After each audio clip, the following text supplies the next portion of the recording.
Story. Technically Jignesh શું view બની રહ્યો છે, ખાસ કરીને આપના પસંદગીના સિમેન્ટ સ્ટોક કયા? નિશા, બધા જ cement stock in one way or the other bullish છે અને ઘણા બધા સ્ટોક અત્યારના કન્સોલિડેશન ઝોનમાં પણ ચાલતા હશે, પણ જે રીતના હાઇડલબર્ગ સિમેન્ટને હું જોઉં છું, મને એવું લાગે છે કે મારી આ બધી જ પીકમાંથી હાઇડલબર્ગ સિમેન્ટ મને વધારે ગમતું કાઉન્ટર છે, કારણ કે હાઇડલબર્ગ સિમેન્ટ 2007થી 69નું લેવલ તોડવાની કોશિશ કરી રહ્યું હતું. 2007માં 2 વખત એને ટ્રાય કર્યો હતો. 2014ના મે મહિનામાં પણ એને ટ્રાય કર્યો હતો અને ત્યાંથી એકવાર નીચે પડ્યું હતું. પરંતુ જે રીતના 70નું બેન્ડ આ કાઉન્ટર તોડીને ઉપર ગયું છે અને અત્યારના નીચે પાછું કન્સોલિડેટ થઈને એને ટેસ્ટ કરવા આવે છે, એટલે હું માનું છું કે 70નું લેવલ હાઇડલબર્ગ સિમેન્ટ માટે ઘણો જ સારો સપોર્ટ પ્રોવાઈડ કરશે આવનાર ટાઈમ માટે.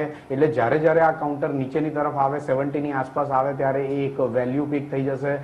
આ કાઉન્ટરને હોલ્ડ કરવું જોઈએ મીડિયમ ટર્મથી લોંગ ટર્મ. જો હોરાઇઝોન હોય તો આ સિમેન્ટ કાઉન્ટર મને એવું લાગે છે કે એક મલ્ટી બેગર રિટર્ન આપશે અને અહીંયાથી ખૂબ જ આગળ વધશે. એટલે હાઇડલબર્ગ સિમેન્ટ એ મારી પસંદગીનું કાઉન્ટર છે.